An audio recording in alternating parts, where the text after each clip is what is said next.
So in my view, the whole immigration refugee policy is off the rails, and that's what I'm going to talk to you about this morning.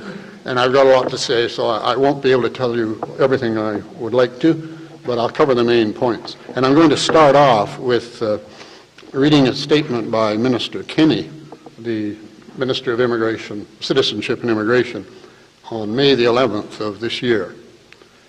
He said, as they were announcing the even higher immigration levels for next year, he announced those in a press release in which Kenney said that and I quote now, "The government is maintaining immigration levels to meet short, medium, and long-term economic needs, help our aging population and low birth rate, and sustain our workforce."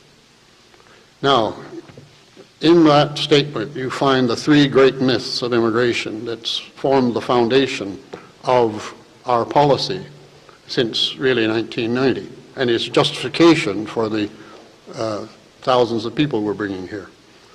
Economy, labor force, and aging. I'm going to just talk briefly about each of those, because those are myths. There is not truth to any three of them. Let's take the economy. Every economic study, serious one, that's been done in Canada since the end of the war has not indicated that there is any significant gain to the economy through immigration. The first one was the MacDonald Royal Commission report in the early 80s that did an extensive study on this subject and concluded that immigration doesn't have any significant impact on the economy or on economic growth. Then we had the Economic Council report of 1889-90. The Economic Council is now defunct. It was dissolved, but it did good work in those days. And its report in 1989-90 found the same, or came to the same conclusion, that immigration has very insignificant impact on the Canadian economy. Then that was followed by a Department of Health and Welfare study 2 years later. Same conclusion. George Boreas, who's probably the best known and renowned immigration economist in the world from Harvard and an immigrant himself from Cuba, has made a lifetime study on the impact of immigration on the U.S. economy, and he's also did a study on the immigration in Canada. Conclusion, the same as the others. Immigration does not have any significant impact on economic growth or sustainability. I could go on. I mentioned the House of Lords study in 2008 in July, did an extensive study on the impact that immigration was having in England, and concluded that the government was using the argument of economic growth, labor force enhancement, and aging as a cover-up to bring in thousands of immigrants that were not needed and were causing great economic difficulties in the United Kingdom, and chastised the Labour government for doing so, and recommended, as I said, that the 190,000 immigrants going into England should be drastically cut back. So there's lots of evidence that immigration doesn't really have any impact on the economy. What about the labor force? Very much the same thing. Boreas argues that, of course, if you've taken Economics 101 and had Samuelson's book on economics, the more labor you have, of course, the wages paid to them go down. And he says that applies, of course, to immigration. If you bring in large numbers of immigrants, whether they're unskilled or skilled, you're going to reduce wages of the local population. Boreas says there's some winners, not they don't all lose. The winners are employers who can hire cheaper labor. But he questions the need for bringing in foreign labor. Certainly in the United States, they don't need it, he argues, and he argued that we don't need it here. We may have needed it when we had a large landmass and the prairies were uninhabited, but now we have 33 million people in a very narrow, actually, land space, if you look carefully, and on top of that, globalization has ruled out the need for a higher consumer base that used to be one of the valid arguments for immigration in Canada.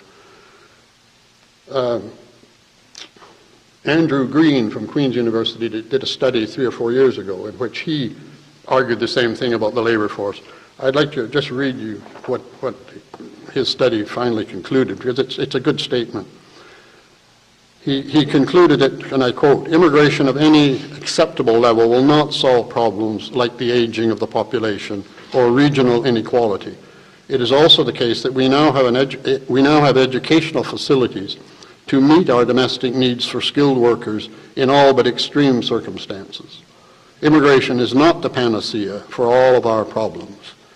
He went on to say that the current political posture of using immigrants to solve economic problems is no longer valid. Again, there are Stats Canada statistics studies have also shown that immigrants are not helping our labor force. And I guess the proof of the pudding is that the immigrants who have arrived in Canada since 1990 are not doing well. Over 52% of them are living below the poverty line. They're not earning the wages that Canadian workers are earning. They're not doing nearly as well as the immigrants who were coming prior to 1990.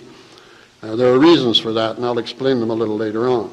But the point is that if immigrants are not helping us, from an economic point of view, are not helping us or not helping enhance the labor force, what about the aging? That's the greatest myth of all, of course. There hasn't been a demographer anywhere in the world who would argue that immigration helps or can help the aging. The OECD has done several studies on that. The Department of Health and Welfare study I mentioned indicated clearly. If you bring in 250,000 people into a population base of 33 million, and the age structure of the 250,000 that you're bringing in is the same as the 33 million, then you're not helping anything. If anything, it's aggravating it, because among the 250,000 we bring in are 20 or 25,000 aged parents and grandparents. So aging cannot help. C.D. Howe has done a study, I think last year, that concluded the same thing, that if Canada wanted to have any impact on our aging through immigration, we'd have to probably bring in 7 million a year.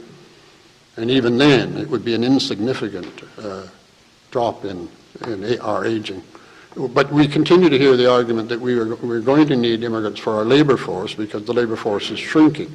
And I think that's probably true. But what France has done, or is trying to do, is what most labor force economists argue is the best approach. That is to simply increase the age of retirement from 60 to 62. And that alone, and the Stats Canada study, I think by PICO, has demonstrated 1 year's increase on the age of retirement in Canada would solve a lot of our labor force problems.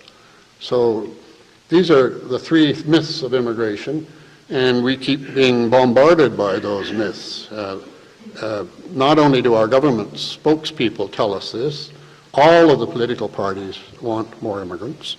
Most of the media, and certainly the CBC, supports mass migration and argues on every program that immigration is good for us.